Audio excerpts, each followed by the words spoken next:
You were born rich, super rich, rich family. He kind of looks like a beta male. His parents are currently looking for an arranged marriage for him. He is really nerdy and nice and probably gets friend-zoned a lot. Hey guys, welcome back to the channel. If you're new here, my name is Ali. I'm a doctor working in Cambridge, and because everyone's doing it, I'm going to jump on the bandwagon and make a video where I address some assumptions that people have sent in about me via Instagram. Now, normally I like to think that I make videos that add value to people's lives in some way. So for example, giving tips for how to study effectively or giving tips for productivity. This video is not one of those. It's a purely self-indulgent video that is not really going to add value to anyone's life unless you really care a lot about me as a person.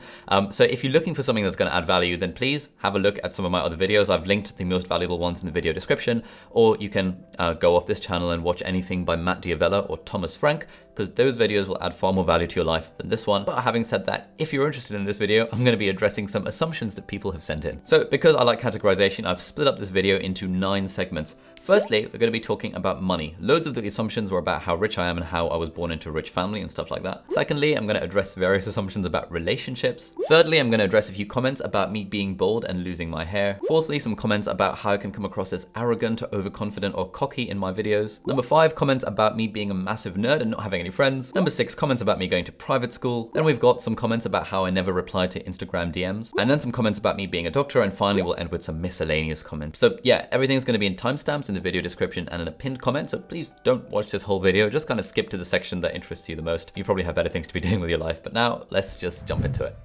Right, so firstly, let's talk about the money assumptions. So you were born rich, super rich, rich family, coming from a pretty rich family, upper class family, very privileged and rich parents. Parents are really rich, infinite money, rich, introvert, rich. Oh, and cute. He's rich, you know, you kind of get the idea. Loads of comments talking about how rich I am. I know it's a bit weird when people talk about money, but I really don't think that should be the case. And so I'm going to candidly talk about money here. And I'm going to make a few more videos where I address kind of money and how I make money and money and personal finance and all that kind of stuff. A few points that I want to make in this video. So firstly, yes, I am rich. Or at least I consider myself rich. It kind of depends on how you define rich. So I think there's kind of 2 ways to look at it. Firstly is kind of a relative way of looking at wealth. I.e., you know, let's say you're earning $20,000 a year and all your friends are making $10,000 a year, you're going to consider yourself pretty rich. So that tends to be how most people view rich, and kind of the richer people get and they start hanging out with more rich people, then apparently, from what I've heard, they tend to think of themselves as less rich and be less happy with their own money relative to their friends, because it's all very comparative. So that's kind of one way of looking at wealth. The way that I prefer to look at wealth and the way that I'm trying to move towards and that I'm trying to train my brain into thinking about being rich is that I think being rich and having like a rich life is one in like sort of where it's not based on what anyone else is making or what anyone else is doing, but purely based on what I want to be doing with my life. And if I'm at the point where money is not a limiting factor in the experience that I want or in my personal happiness, then I would consider that a rich life. By the grace of God, I am in a position where money isn't really a limiting factor. Like I have everything I need and I have a lot more than I need, and I don't really want any more stuff. And like, I know that stuff doesn't bring me any extra happiness. Yeah, I like buying tech and things like that because that helps me make better videos. Also, I tell myself, yeah, I'm like, you know, thankfully in a position where I don't need to make more money in order to be happy. There's all sorts of evidence that shows that once you get beyond a certain level of wealth, of income, I think sometimes that figure is put about $50,000 in the US. Once you get beyond that point where you stop worrying about your bills and you stop worrying about, you know, day-to-day costs, at that point, you know, more money doesn't correspond to more happiness. And that's definitely something that I've experienced. If the comment is about me being rich, then yes, that's absolutely true. Kind of if we go by the absolute definition. The next thing that I want to address is how did I become rich? This sounds really weird. I sound like an absolute twat. Oh well, it's fine. We need to talk about money. People should talk about money more. I don't mind being the first one, at least amongst my kind of friends, to actively talk about it in public. How did I become rich? The most obvious thing that made me rich was the fact that 6 years ago, I set up a company called 6med. That's been running for the last 6 years. It's still going. In 2013, we started off teaching courses for students applying to medical school in the UK. So we started off with BMAT courses for an exam and then turned it into UCAT courses and then interview courses and then made like question banks and stuff. So for the last 6 years, I've been working on this company on the side while being a doctor and while being a medical student at Cambridge. And so through that, I have made a pretty decent amount of money. So that is kind of how I became rich. And therefore that's how I have all the money to buy kind of expensive camera equipment and all the tech that you see in my videos. So yeah, there's no denying that point. But then if we kind of look a little bit further back, it's useful to understand the sort of stuff that led to that business starting. I'm not taking any credit for this in the slightest because I was dealt a very good hand at birth. I happen to have been born with the right genes and the right environment that gave me a pretty reasonable IQ, and therefore I wasn't really held back by intelligence as a concept, although, you know, again, controversial depending on how you define intelligence, depending on whether you think IQ is a valid measure of intelligence. Then I had a mum who very much valued education to the point that she moved us from Pakistan to Africa and then ultimately to the UK because of education. We moved around within the UK again because of education, and because of that emphasis on education, I was able to get decent grades, and then I was able to get into Cambridge, and that obviously helped my life. And then also alongside that, we were comfortable enough, like my mum's a single mum, but she is a doctor. And so, you know, we had a reasonable enough standard of living, but it wasn't to the point of extravagance. It wasn't to the point where money just wasn't an object at all. Like, it was always kind of there in the back of our minds, but it wasn't really a big deal. And so I think that partly fostered within me and my brother kind of like an entrepreneurial sort of mindset, which meant that from the age of about 12, I taught myself how to code, and I started kind of making websites for businesses and individuals and stuff, and making a bit of money that way. I started doing tutoring. I started helping teach maths and English at this tutoring center when I was like 13. That made a bit of money. And then every year from about 13 to 18, me and my friend James, we tried setting up a new business, like an internet business every year. And for 5 years in a row, those internet businesses failed.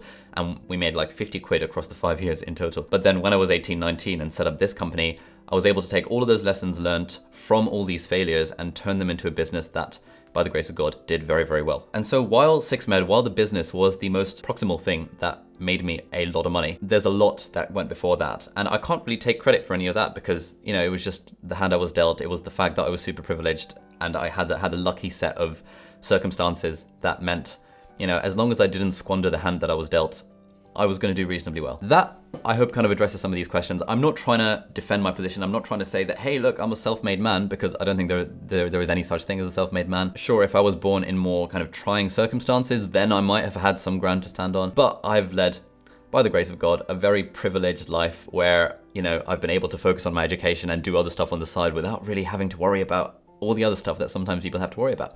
And so all of that leads to this kind of thing about being rich. So yeah, that's what I'm going to say on that front. I'm going to make a video in a couple weeks time where I talk about kind of tips for entrepreneurs. So if you're interested in becoming rich and you are interested in entrepreneurship as a thing, maybe setting up your own business, firstly, you can learn from people far more intelligent and far more successful than I am.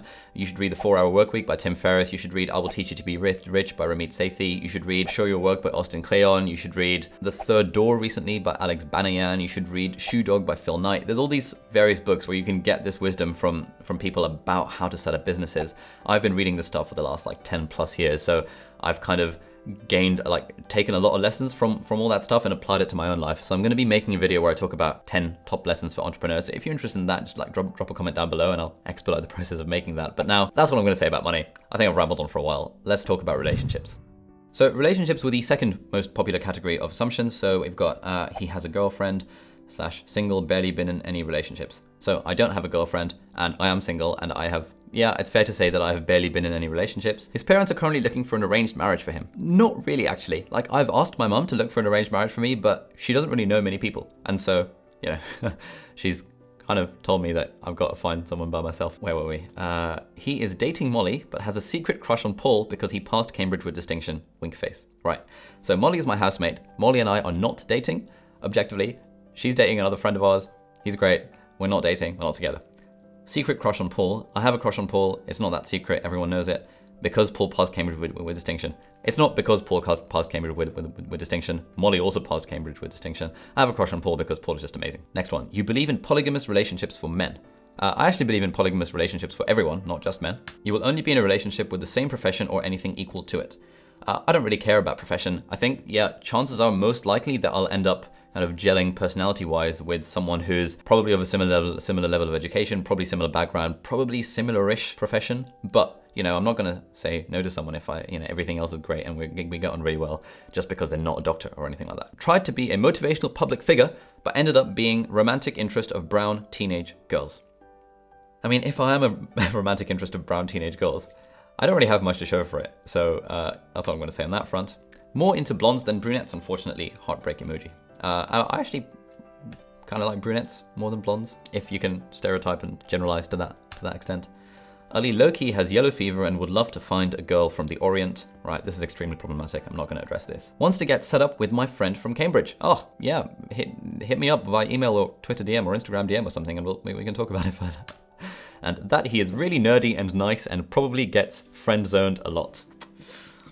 Nerdy, yeah, I think I'm pretty nice, and probably get friend-zoned a lot. Yeah, been friend-zoned a few times. I can think of about 3 instances where I've liked someone and they've been like, oh, I just consider you a friend, which is fine. Like, friend-zoning in general is, you know, sometimes a problematic term because it sort of implies that if you're nice to someone, then they should start liking you, sort of being attracted to you. But that's not the case at all, obviously. Like, there's no compulsion for anyone to be attracted to me just because I'm friends with them. So I don't really like this whole friend zone thing. As relationships, let's move on to the fact that I don't have any hair, which was actually a distressingly common category of assumptions. So, say saving for a hair transplant, sometimes wears a bandana to hide his rapidly receding hairline. Yes, that's very true. The only reason I sometimes wear a bandana is to hide my rapidly receding hairline. Will be bald by 30. That's 5 years from now. I think it might even be sooner than that. Kinda bald, not just kinda. And worried about his hair loss and uses bandanas to hide it, sorry. Yeah, fine. 100%, lock me up, Your Honor, 100% true. Okay, next we go on to assumptions about arrogance. So, you come across as arrogant in your videos? Maybe overconfident is a better description though. So there's this fine line, isn't there, between arrogance and confidence? And I think, yeah, I do sometimes skew too far the other way into arrogance. I think when you are doing this thing of sitting down in front of a camera, talking to the camera, and hopefully talking in a way that keeps people engaged, naturally, there is an element that some people will think comes across as arrogant because, you know, how dare you have the audacity to sit there and give people advice about stuff? Like sometimes I've had comments from people, you know, just sort of asking how I feel about the fact that, for example, I didn't come, you know, top of the year in Cambridge every year.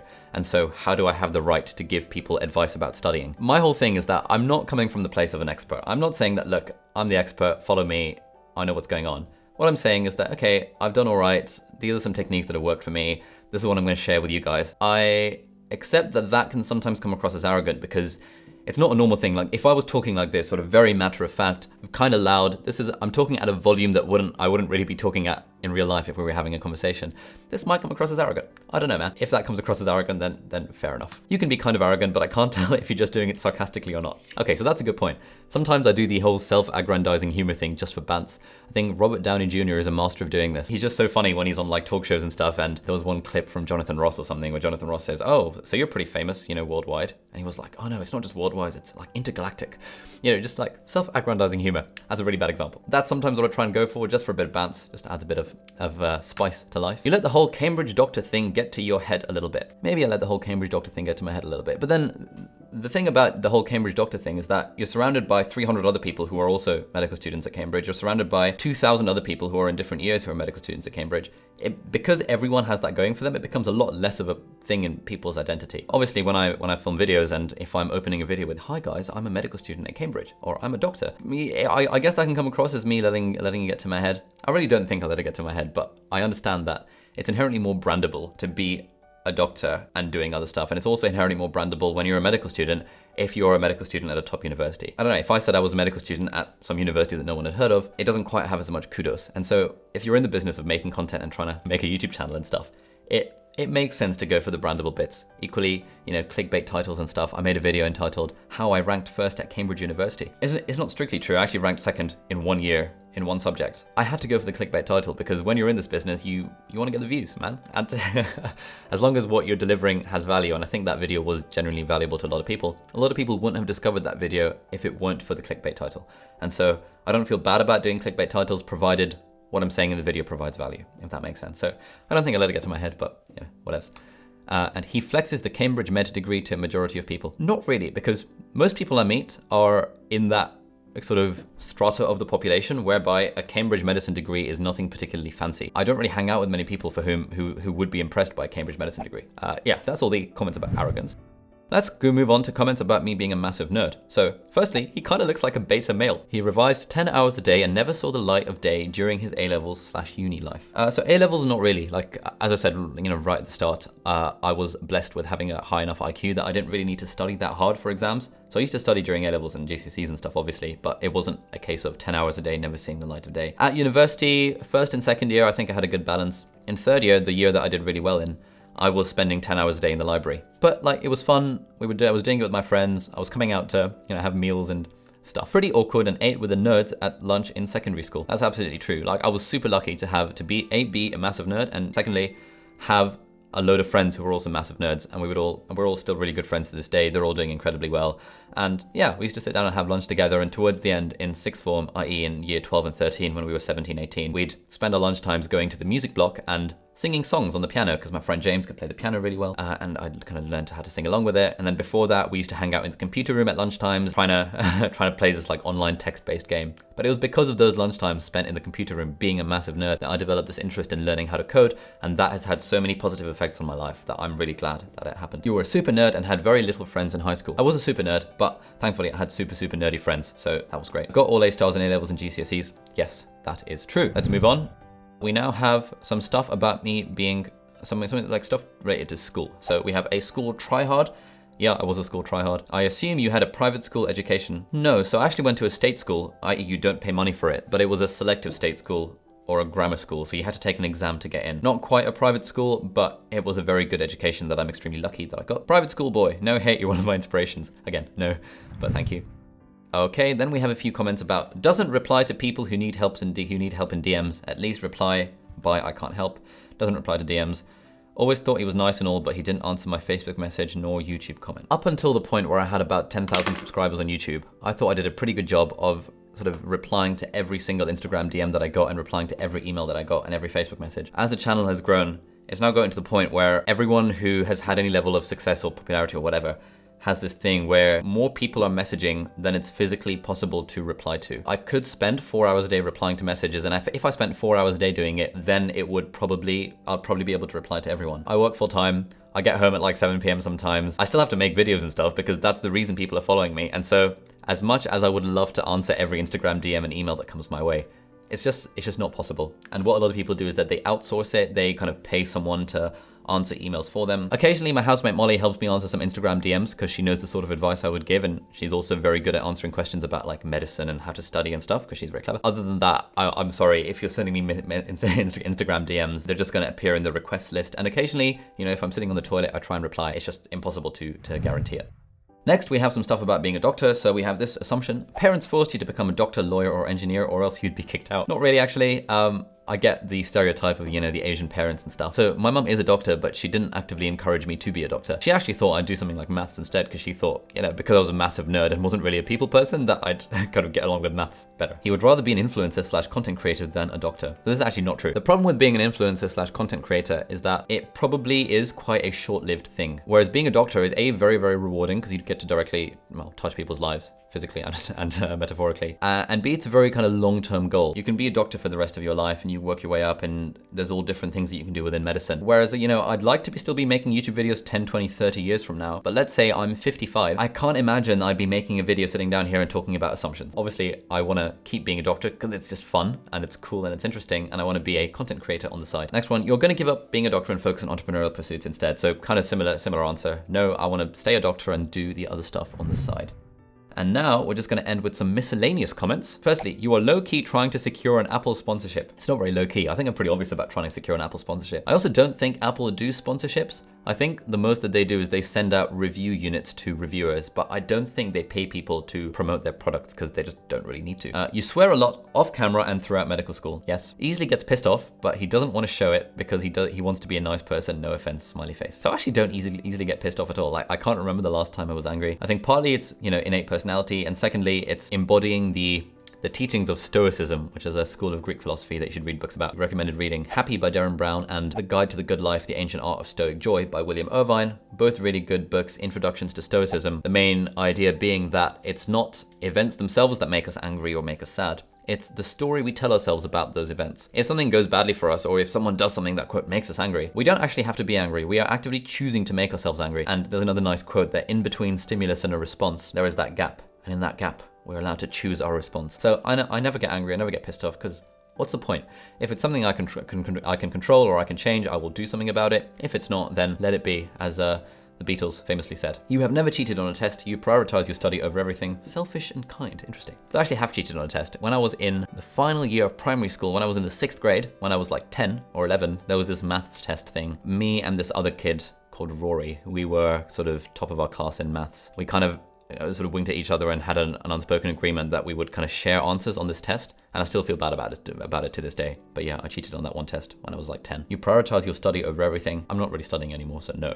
And also no, actually, I actually prioritize my studying below everything else. So my theory for getting through university is that studying is the default thing that you do, but only when you have nothing better to do. So social events or sports or hanging out with friends or eating out or whatever, all of these took precedence. I think the thing that I did well is that then when I didn't have any of those things to do, my default would be to study rather than to like watch Netflix or something like that. So actually studying was the lowest priority item on my list. Selfish and kind. I mean, everyone's kind of selfish. I certainly am. And I hope I'm kind. You have imposter syndrome to a non-trivial capacity. So I actually don't really get imposter syndrome that much. I used to at the start, like especially with this YouTube channel with a new thing whereby you think that, oh, why am I qualified? Why am I really the one to do this? But then I read a book called Show Your Work by Austin Kleon, which is really, really good. And you should read that if you're interested in this sort of thing. And that just completely eliminated all my imposter syndrome. And I now recognize that, yeah, I think if I were trying to present myself as an expert on anything, I would get pretty bad imposter syndrome. That's not the vibe I'm going for. What I'm going for is, yeah, this is me. This is what works for me.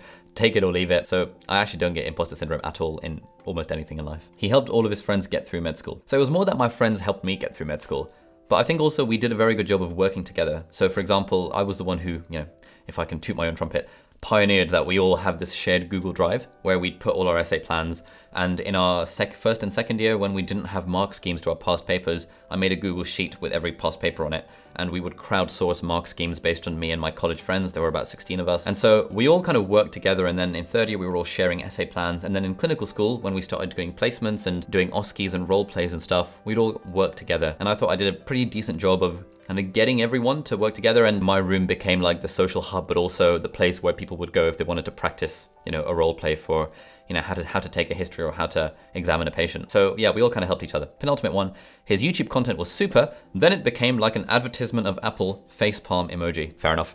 And finally, you don't care/do anything about your impact on climate change. So that's actually true. I actually don't really care about climate change. It's one of those things that I know I probably should care about, but it just doesn't affect me emotionally, it doesn't affect me physically. I know there's nothing really I can do about it. I know that me recycling isn't really going to make any difference to the grand scheme of things. Climate change will only be solved when, well, it's not going to be solved at all if you look at the evidence, but the needle is only going to turn by change happening on an industrial level. And so for me personally, it's one of those causes that I understand that I probably should care about, but I just don't. I think that's a pretty accurate assumption. So, all right, so that was all of the assumptions. Thank you very much for watching. I hope you found that vaguely interesting. If you like this video, I'll put a video over there. That's a link to some of my life advice sort of videos where I'm answering questions about like motivation and time management and productivity and all that sort of stuff. So that'll be linked over there. Thanks for watching, and I'll see you in the next video. Bye-bye.